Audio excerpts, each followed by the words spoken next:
वायु प्रदूषण के कारण, वायु प्रदूषण के कारण हमने बताया था, जो कारण दो प्रकार के कारण हो सकते हैं वायु प्रदूषण के कारण।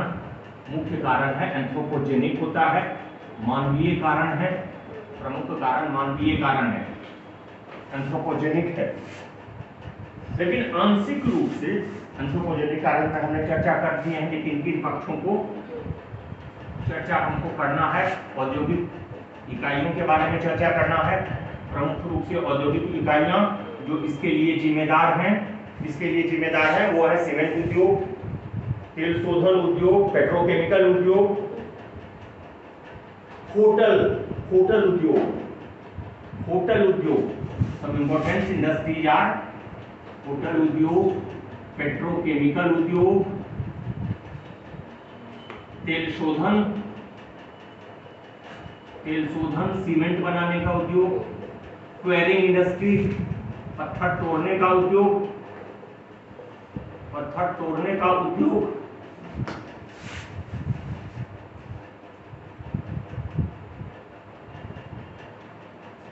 फिर उसके बाद हमने कहा दूसरा कारण बताया था वाहनों का परिचालन। परिवहन साधन दूसरा प्रमुख स्रोत है। परिवहन साधन दूसरा प्रमुख, परिवहन में हमने बताया था जो विभिन्न प्रकार के प्रदूषक ईंधनों के जलने से, दो कारण से यहाँ पर वाहनों से निकलते हैं, एक ईंधनों के जलने से और दूसरा प्रदूषण सड़क परिवहन के केस में गाड़ियों के चालन से, गाड़ियों के चलने से। तो ईंधन के जलने से जो प्रदूषक पदार्थ निकलते हैं वह ऑटोमोबाइल एंड विमान दोनों, ऑटोमोबाइल के चलने से एंड विमानों के चलने से, दोनों प्रकार के प्रमुख जो प्रदूषक इससे निकलते हैं वह सल्फर के ऑक्साइड, नाइट्रोजन के ऑक्साइड्स, हाइड्रोकार्बन्स, लेड निकलते रहे हैं, कार्बन के कण, particulate matter, alkanes, cycloalkanes, etc.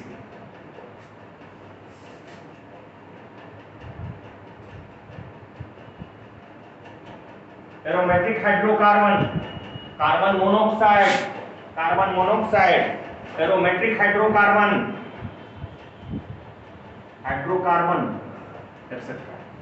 सड़कों के चलने से पार्टिकुलेट मैटर, परिचालन के कारण पार्टिकुलेट मैटर दोनों ही 2.5 से ज्यादा 2.10 दोनों निकलते हैं, 2.5 से ज्यादा 10 पार्टिकुलेट मैटर 10 वाहनों के परिचालन, वाहनों के चलने से।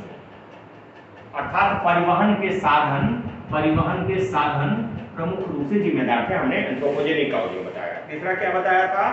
तापीय संयंत्र। भारत में तापीय ऊर्जा का सबसे प्रमुख स्रोत क्या है? कोयला। तापीय ऊर्जा का सबसे प्रमुख स्रोत है कोयला। 53-54% के 52 से लेकर के 53% के आसपास वर्तमान में हम कोयला से बिजली पैदा करते हैं। कोयला से बिजली पैदा करते हैं जला करके, कोयला को जला करके। और कोयला के जलने के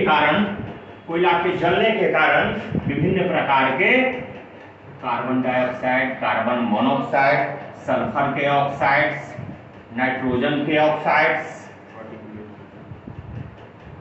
पार्टिकुलेट मैटर, कार्बन के कण, पार्टिकुलेट मैटर, कार्बन के कण, कुछ हेवी मेटल्स, भारी धातु का उत्सर्जन होता।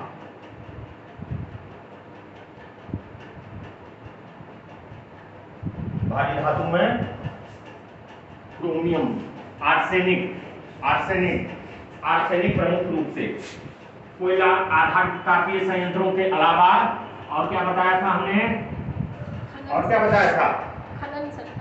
खनन से पहले एग्रीकल्चर, कृषि मैंने बताया था। कृषि क्रियाकलाप प्रमुख रूप से हैं जो जिम्मेदार है कृषि क्रियाकलापों में प्रमुख रूप से अपशिष्टों के जलने से या खुले में अपशिष्टों के जलने से। सबसे प्रमुख बात निभाया है खुले में पराली के जलाने से। भारत में एक गंभीर समस्या है पराली का जलना। खेतों में पराली के जलने के कारण बृहद मात्रा में पर्टिकुलरली अक्टूबर से लेकर के फ्रॉम अक्टूबर टू दिसंबर, अक्टूबर से लेकर के दिसंबर तक उत्तर भारत के मैदानों में खुले खेतों में जलाने से, पराली के जलाने से, कृषि अवशिष्टों को जलाने से प्रदूषण होता है, वायु प्रदूषण होता है। इससे जो प्रमुख रूप से निकलते हैं पदार्थ वह कौन है? Carbon dioxide, carbon monoxide, carbon के कण, पार्टिकुलेट मैटर।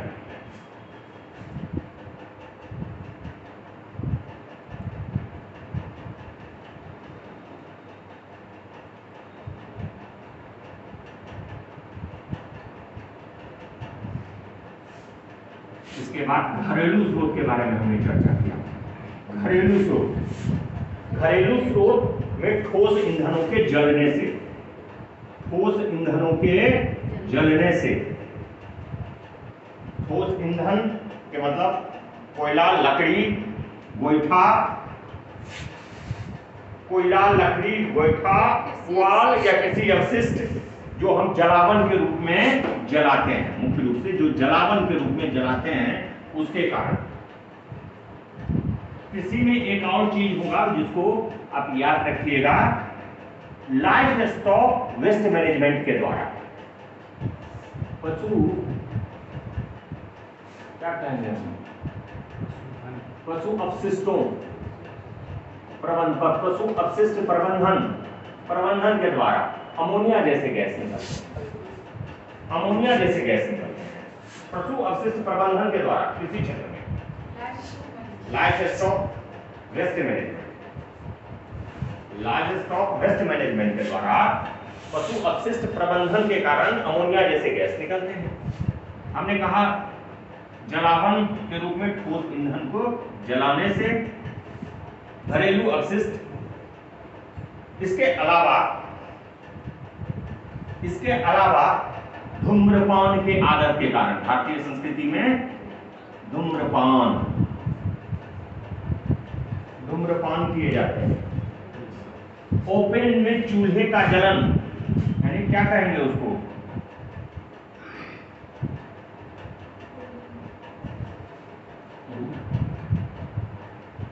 धूम्रयुक्त चूल्हा, धूमयुक्त चूल्हा उसको क्या कहते हैं इसमें,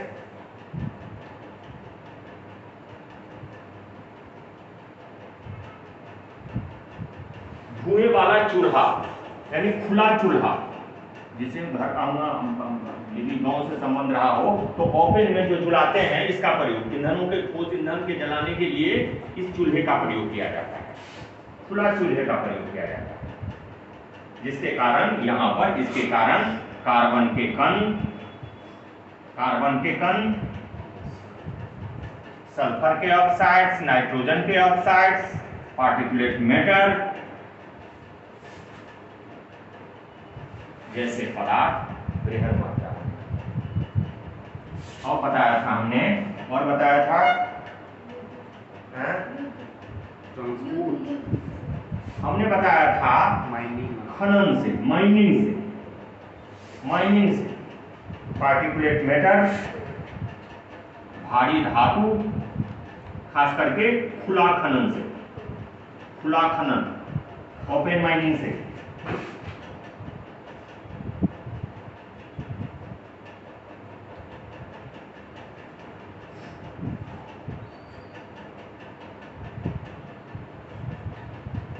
युद्ध जैसे कारण हमने यह भी बताया था, युद्ध, परमाणु परीक्षण जैसे कारण भी इसके लिए जिम्मेदार है। इसके लिए एक कारण बताया था, CND, शहरों में कंस्ट्रक्शन एंड डेमोलिशन, निर्माण तथा विध्वंस, कंस्ट्रक्शन एंड डेमोलिशन प्रमुख कारण बनता जा रहा है, विशेषकर नगरीय क्षेत्रों में प्रदूषण का पार्टिकुलेट मैटर, इसे जो प्रदूषक पदार्थ निकलेंगे वह होंगे कण, महीन कण निकलते हैं। Particulate matter 2.5 as well as 10 particular matter 10 PM10। यह गतिविधियां सभी शहरों में रेनोवेशन के कार्य के कारण, रेनोवेशन के कार्य, चीजों के मरम्मत करने, भवनों के, सड़कों के, नालियों के मरम्मत के कार्य,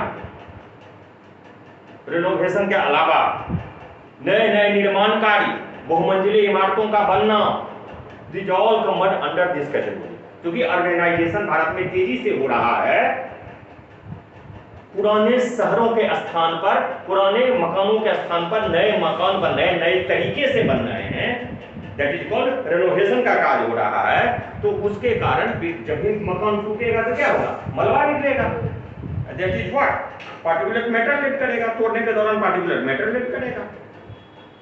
तो इन सारे कारण में मानवीय कारण थे, जिसके कारण अब कुछ कारण हम देख लेते हैं। प्राकृतिक कारण, प्राकृतिक कारण या प्राकृतिक प्रक्रियाएं, कुछ प्राकृतिक प्रक्रियाएं हैं, प्रोसेसेस हैं, एक्टिविटीज हैं। ये मानवीय क्रियाकलाप थे, मानवीय क्रियाएं थे, ये प्राकृतिक क्रियाएं हैं जो उसमें मनुष्य का बहुत हाथ नहीं है। वो प्रकृति में स्वाभाविकतः अपने आप यह घटना होती है, जिसमें मानव जिम्मेदार नहीं है। उसके कारण भी कुछ हद तक, वैसे मुख्य रूप से प्रदूषण का कारण मानवीय कारण ही है, लेकिन कुछ हद तक, एक अंश तक, पार्शली हम इसके लिए प्राकृतिक कारणों को भी जिम्मेदार मान सकते हैं। जैसे ज्वालामुखी उद्गार, भूकंप भी हो सकता है, ज्वालामुखी उद्गार,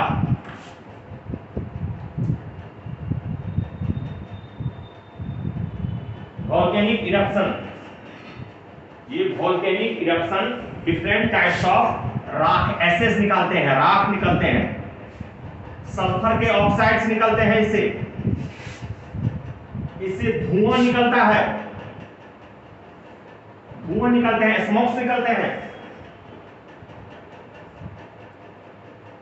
इससे महीन कण निकलते हैं, महीन कण, ज्वालामुखी विस्फोट के दौरान महीन कण निकलते हैं।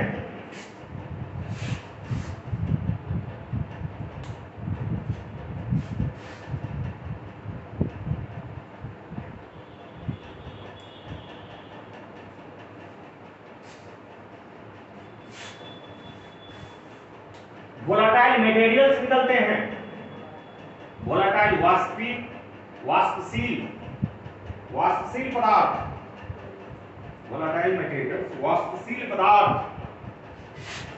ज्वालामुखी उद्गार के समय में वाष्पशील पदार्थ, वोलाटाइल मटेरियल्स निकलते हैं।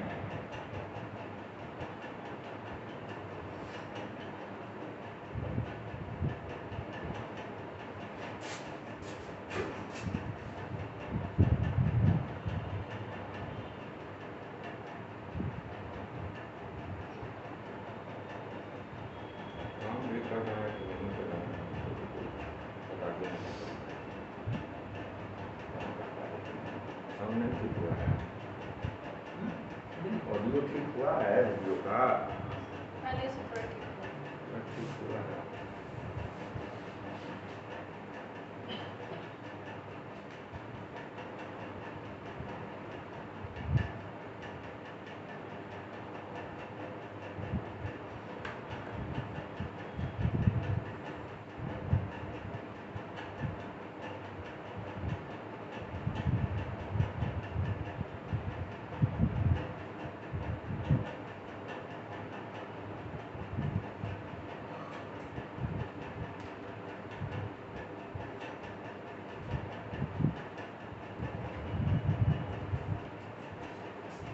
वाष्पशील पदार्थ, ये सभी चीजें निकलती हैं ज्वालामुखी उद्गार के समय।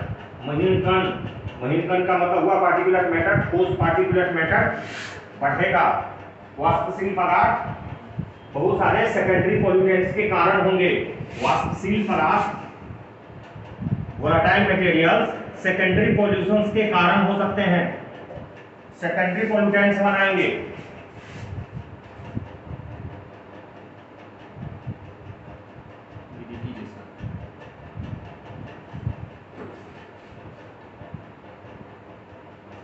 समझ गए, समय ज्वालामुखी उद्गार के अतिरिक्त फॉरेस्ट फायर, दावाग्नि, फॉरेस्ट फायर, वन का आग, दावाग्नि, फॉरेस्ट फायर, प्राकृतिक घटना, इसके कारण धुआं निकलेगा, कार्बन के कण निकलेंगे,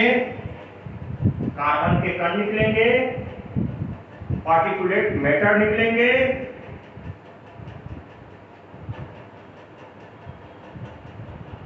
जीव जंतुओं में मौजूद सल्फर के कण के जलने से सल्फर डाइऑक्साइड्स निकलेंगे, नाइट्रोजन के ऑक्साइड्स, नाइट्रोजन के यौगिक निकल सकते हैं।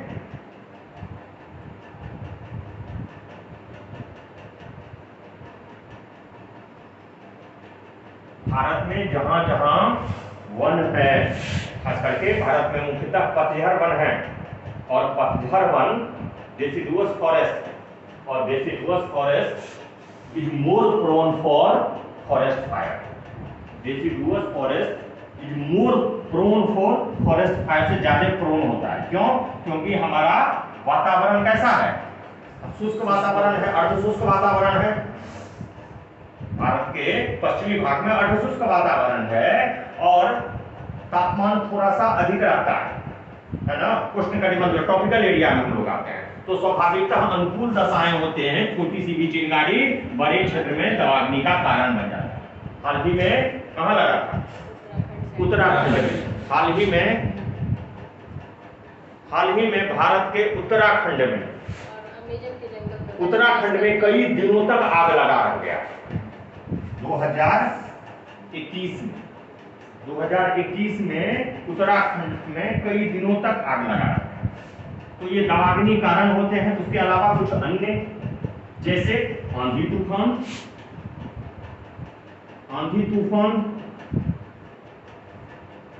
यह पार्टिकुलेट मैटर, धूल कण, यह वातावरण में धूल कण की मात्रा को बढ़ाते हैं।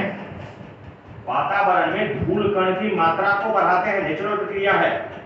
धूल कण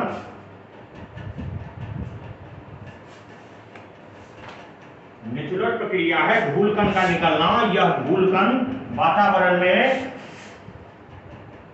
कणीय पदार्थ की मात्रा बढ़ाएंगे। कणीय पदार्थ that means particulate matter. Particulate matter को हिंदी में कणीय पदार्थ बोलते हैं। कणीय पदार्थ की मात्रा बढ़ जाएंगे। इसके अलावा शुष्क क्षेत्रों में वायु अपरदन या प्राकृतिक प्रतिक्रिया, ये होता है इरोजन।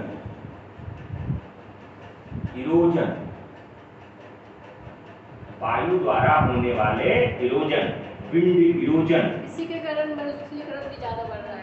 विंड इरोजन खास करके मरुस्थल के आसपास शुष्क क्षेत्रों में, हमने कहा या ड्राई एरिया में मोस्टली होंगे। एओलियन इरोजन भी बोलते हैं, विंड इरोजन भी बोलते हैं। यह शुष्क क्षेत्र में भारत के राजस्थान, दक्षिणी पंजाब, पश्चिमी हरियाणा, पश्चिमी उत्तर प्रदेश, इन सब क्षेत्रों में इस प्रदूषण का आंशिक योगदान है। बड़ा योगदान नहीं कहेंगे, आंशिक योगदान है पार्टिकुलेट मैटर की मात्रा वायु में बढ़ाने के लिए, कणीय पदार्थों की मात्रा वायु में बढ़ने के लिए। इसके अलावा एक और प्राकृतिक प्रक्रिया है जिसका भी हम नाम गिना सकते हैं, जो हम वहां पर कह रहे थे कि वह भी प्राकृतिक नहीं, वो भी पशु अपशिष्ट क्या है? प्राकृतिक क्रिया है, मलमूत्र। यही ना होता है उसका कारण, मलमूत्र के सड़ने से या प्रबंधन के दौरान अमोनिया जैसा गैस निकलता है। अमोनिया जैसा गैस निकलता है जो कि सेकेंडरी पॉल्यूटेंट बनाता है। अमोनिया जैसा गैस सेकेंडरी पॉल्यूटेंट बनाएगा, द्वितीयक प्रदूषक पदार्थ बनाते हैं। ये द्वितीयक प्रदूषक पदार्थ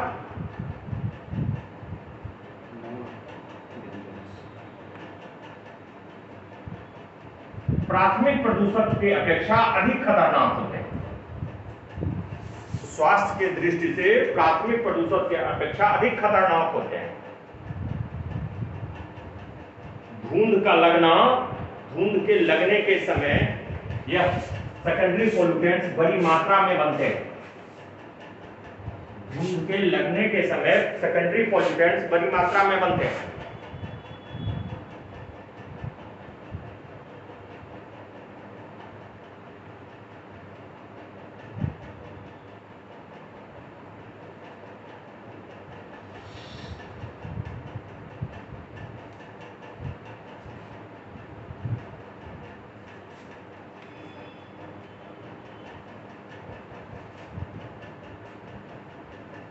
इसके अतिरिक्त एयर पॉल्यूशन का आंशिक रूप से कारण हो सकता है परागकण। प्राकृतिक तरीका है परागकण, फूलों से निकलने वाले परागकण। विशेषकर यह बहुत बड़ा अंतर तो नहीं जाएगा संवेदनशील लोगों को, जो इसके प्रति एलर्जिक हैं, सेंसिटिव हैं, उन ग्रुप्स को परेशान करता है इस तरह का पॉल्यूशन। खास करके यह कॉमन टाइप ऑफ एलर्जी है। परागकण, pollen grains are the most common allergic agent